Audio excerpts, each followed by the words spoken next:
से शोहरत पाकर पाकिस्तान जाकर बोलता है कि हम तो इंडिया के खिलाफ हैं, सर पकड़ के मारना चाहिए। मैं तो यहाँ तक बोलता, मेरा एक सबसे छोटा सा मैं कभी किसी को ये नहीं बोलता कि मैं गाली दे सकता हूँ, मैं इतना बोल सकता हूँ कि मारना चाहिए, पकड़। शर्म आनी चाहिए उन लोगों को।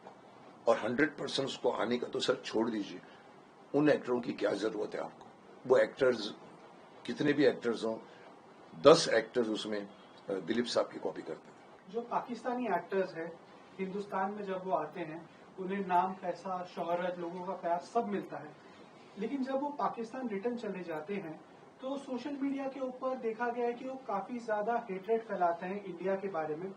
एंड उसी चीज को लेके एंड ऑपरेशन सिंदूर के बाद काफी सारे पाकिस्तानी आर्टिस्टों को इंडिया में बैन कर दिया गया, उनकी सोशल मीडिया अकाउंट्स भी बैन कर दिए। कहना चाहेंगे सर इस बारे में? बहुत ही गलत है अगर ऐसा करते हैं वो लोग, लेकिन लोग उन्हें कसर कर रहे हैं। देखिए, हम हॉलीवुड में भी काम करते हैं, इरफान भी काम करता है, अनिल कपूर भी काम करता है जाकर, कई लोगों ने, अनुपम खेर जी काम करते हैं। हम बॉलीवुड में जाते हैं, हमारा सम्मान होता है, हम वापस आ जाते हैं। हम कभी ये नहीं कहते वहां जाके कि हम इंडियन हैं, आप लोग हमारे नहीं हो।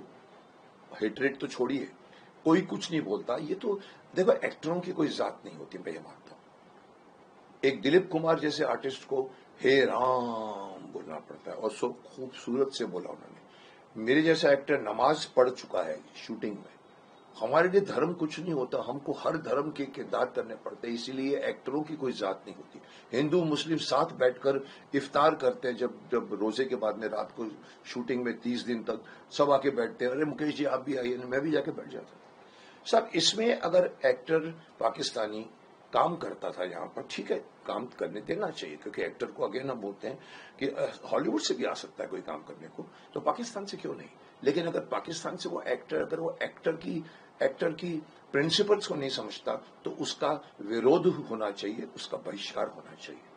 अगर वो इंडिया में रहकर इंडिया की कमाई कर इंडिया से लेकर इंडिया से शोहरत पाकर पाकिस्तान जाकर बोलता है कि हम तो इंडिया के खिलाफ हैं, सर पकड़ के मारना चाहिए। मैं तो यहाँ तक बोलता, मेरा एक सबसे छोटा सा मैं कभी किसी को ये नहीं बोलता कि मैं गाली दे सकता हूँ, मैं इतना बोल सकता हूँ कि मारना चाहिए पकड़ के। ये मेरे लिए बहुत सबसे छोटी और एक स्टैंडर्ड सजा है। सर पकड़ के गधे पे बिठा के, जैसे उस वक्त वो कॉमेडियन को कहा था, मैंने इसको काला मुंह करके देश में गधे में बिठाओ। तो पाकिस्तानी एक्टर अगर जाकर अगर वहां पर बोल रहे हैं सोशल मीडिया पे, तो शर्म आनी चाहिए उन लोगों को। और 100% उसको आने का तो सर छोड़ दीजिए, उन एक्टरों की क्या जरूरत है आपको? ये अलग बात है कि पाकिस्तान में अच्छी सीरियलें बनती थी एक जमाने में, बहुत अच्छी बनती थी, मैं तारीफ करता था उस जमाने में जो बनती थी उस जमाने में। लेकिन साहब, वो एक्टर्स कितने भी एक्टर्स हों, 10 एक्टर्स उसमें दिलीप साहब की कॉपी करते थे। बट अभी तो खैर मॉडर्न बन गए लोग, अभी कच्ची धूप आती थी उस जमाने में, एक ऐसी सी खूबसूरत बनाते थे वो लोग, टच भी नहीं करते थे, बिना टच के इमोशंस होते थे वहां। उनकी एक रूल था कि कोई टच वच नहीं करेगा, गले बले नहीं मिलेगा साहब। उसके बावजूद जो performance, beautiful faces, beautiful serial में देख चुका हूं, आप लोग भी देख चुके हैं। लेकिन अगर आप आज के एक्टर्स सो कॉल्ड मॉडर्न हो गए हैं, हर मॉडर्न बच्चा हमारे हिंदुस्तान में भी भटक रहा है बहुत, उनको वैल्यूज नहीं मालूम, उनको पुराने वैल्यूज नहीं मालूम। सो सर, पाकिस्तानी एक्टरों को 100 नहीं 1000% बहिष्कार करना चाहिए उनका, और विरोध करना चाहिए कि उन लोगों को कोई आदमी नहीं लेगा यहाँ से वहां से। और अब तो सिचुएशन इतनी बिगड़ गई है, I don't think anybody would dare to take any Pakistani actor or actresses in their films or serials or whatever it is. आप जैसे इतने बड़े एंड दिग्गज कलाकार जब ऐसे मुद्दों पे बात करते हैं तो लोग काफी ज्यादा उसकी प्रशंसा करते हैं, बट बॉलीवुड इंडस्ट्री में ये भी देखा गया है कि काफी सारे एक्टर्स, दिग्गज एक्टर्स, बड़े एक्टर्स जो हैं वो इन चीजों को लेके खामोश रहे हैं। उन्होंने सोशल मीडिया के ऊपर या कहीं भी इस ऑपरेशन सिंदूर के बारे में या ऐसी चीजों को लेके पोस्ट नहीं किया या बात नहीं की, जो लोगों को काफी ज्यादा बुरी भी लग रही है। सो एक नागरिक के तौर पे, एक एक्टर के तौर पे मैं जानना चाहूंगा। देखिए, मैं एक्टर बाद में हूं, पहले मैं इस देश का नागरिक हूं। एवरी एक्टर चाहे कितना भी बड़ा स्टार क्यों ना हो जाए, वो पहले कहलाया जाएगा भारतीय, इंडियन सिटीजन। उसके भी लोग कई बार कहते हैं, अरे साहब आप क्यों बोलते हैं, सर आप एक्टर हैं, सर आप एक्टिंग करिए ना। अरे मैं बोलता हूँ, कहे मेरे बाप, एक्टर डम्ब नहीं होता ना, एक्टर के अंदर भी तो दिमाग होता है। लोगों की धारणा है कि एक्टर है मत बोलो, सब वो पब्लिक है। लेकिन जब एक्टर नहीं बोलता जैसे मैं बोल जाता हूं, मैंने तो अपना चैनल खड़ा कर दिया है। लोग तो बोलते हैं सर आपका थर्ड इमेज बन गया है। मैंने कहा कहां से बन गया थर्ड इमेज? शक्तिमान भीष्म पितामह बोला नहीं, मुकेश खन्ना बन के एक और इमेज आपका है। लोग जानते हैं भी मुकेश खन्ना क्या है, कैसे बोलता है, बेबाक है, बहुत ज्यादा बोल जाता है, खरी खरी सुनाता है, चाहे ड्रग्स हो, चाहे वो फोर्नोग्राफिक फिल्में हो, चाहे वो कोई भी टॉपिक हो, मैं खड़ा हो जाता हूं। मुझे तो कॉम्प्लीमेंट भी मिला था अर्नब जी से, मुकेश जी आप सब कुछ बोल लेते हैं सर, पीछे इंडस्ट्री में बड़े बड़े लोग नहीं बोलते। ये उन्होंने कहा है जो आप बोल रहे हो। देखिए मैंने उस वक्त भी कहा था, मैंने कहा दो कारण होते हैं।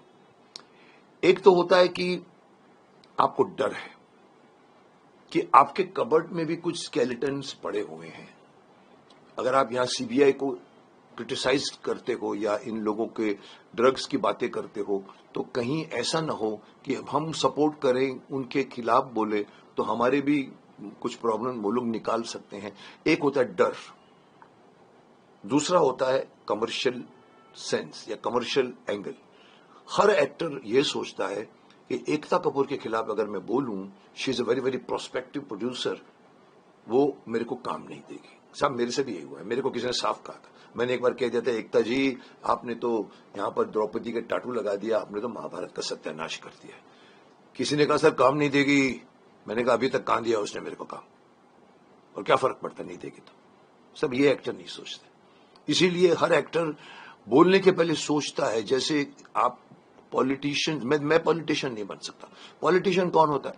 पॉलिटिशियन वो होता है जो बोलना शुरू करता है तो सामने वाले को देखकर पूड़ी बनता है। वो बोलता है जो लोग सुनना चाहते हैं, और जो वो बोलना चाहता है और वो नहीं सुनना चाहते वो निगल जाता है। हमारे यहां पर ये सारे एक्टर निगल के बैठे हुए हैं। इनको हर चीज का विरोध करना चाहिए था। वो चाहे वो राजपूत का केस था, चाहे वो ड्रग्स का केस था, चाहे वो हिंदू धर्म के प्रति खिलवाड़ का केस था, पोर्नोग्राफी फिल्म में बनाने का केस था। हम क्या बोलते हैं सर, फैमिली है हमारी, सब हमारी फैमिली है सर, फैमिली के खिलाफ नहीं बोलने का। मैंने कहा साहब मेरी फैमिली में भी अगर कोई मेंबर, माफ करना, मेरी फैमिली में गलत करेगा मैं उसके खिलाफ भी बोलूंगा। आप एक्टर हैं, आपकी आवाज में बहुत वजन है। जैसे आपने कहा कि लोग सुनते हैं हमको, हमारे पास आयाम है, तो यू आर राइट। हमारे यहाँ 10 में से 6 या 8 लोग नहीं बोलते, क्योंकि उन लोगों को या तो डर है या उन लोगों को कहीं ना कहीं पॉलिटिशियन की तरह कमर्शियल एंगल है कि मैं अगर बोलूंगा तो मेरे को ये प्रोड्यूसर काम नहीं देगा।